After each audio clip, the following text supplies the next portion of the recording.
அண்மை செய்தியை பார்த்துக் கொண்டிருக்கிறோம். முதலமைச்சர் மு.க.ஸ்டாலின் பொங்கல் திருநாள் வாழ்த்துக்களை தெரிவித்திருக்கிறார். இது தொடர்பான கூடுதல் விவரங்களோடு இணைகிறார் எமது செய்தியாளர் ஜெபர்சன். வணக்கம் ஜெபர்சன், உங்களிடம் இருக்கும் தகவல்களை சொல்லுங்கள்.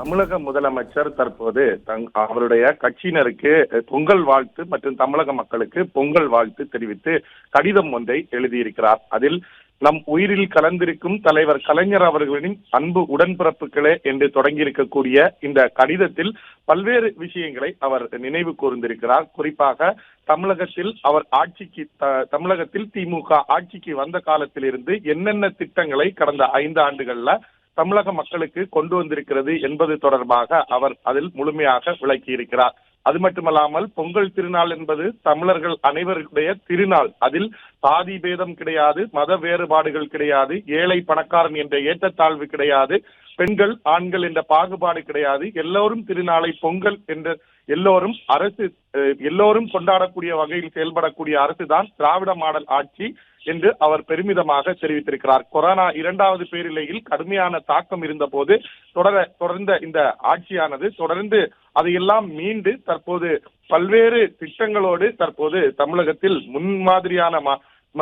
இந்தியாவிலேயே முன்மாதிரியான மாநிலமாக தமிழகம் திகழ்வதாகவும் பெருமிதம் தெரிவித்திருக்கிறார். அது மட்டுமல்லாமல் தமிழகத்தில் தற்போது பெண்களுக்கு வழங்கக்கூடிய, அதாவது கல்வியில் சிறந்த தமிழ்நாடு, வெல்லும் தமிழ் பெண்கள், உலகம் உங்கள் கையில் உள்ளிட்ட பல்வேறு திட்டங்கள் முழுமையாக மக்கள் மத்தியில சென்று சேர்ந்திருக்கிறது. அது மட்டுமல்லாமல் 1,30,00,000 குடும்ப தலைவிகளுக்கு கலைஞர் மகளிர் உரிமை தொகை என பல்வேறு திட்டங்களை நேரடியாக மக்கள் பயன்படும் வகையில இந்த திட்டங்கள் வந்து சேர்ந்திருக்கிறது என்றும் அவர் தெரிவித்திருக்கிறார்.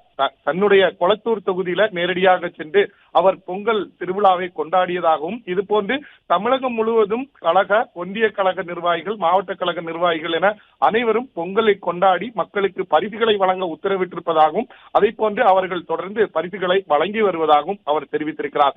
இது போன்று தொடர்ச்சியான பொங்கலை தொடர்ந்து கொண்டாடும்படியாக தை பிறந்த முதல் நாளில் தமிழர்களின் இல்லந்தோறும் மகிழ்ச்சி பொங்கட்டும், இந்த மகிழ்ச்சி நம் அனைவரையும் ஊக்கத்தையும் உத்வேகத்தையும் வழங்கட்டும், சூரியனை போற்றும் பொங்கல் நன்னாள், உடன்பிறப்புகளின் உழைப்பினால் கழகத்தின் வெற்றியால் பொங்கல் மீண்டும் அமையட்டும் என்று தமிழ்நாடு வெல்லட்டும் என்று கூறி அவர் அந்த கடிதத்தை முடித்திருக்கிறார்.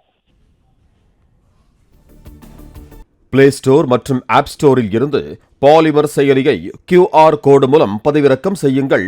செய்திகளை உடனுக்குடன் பெறுங்கள்.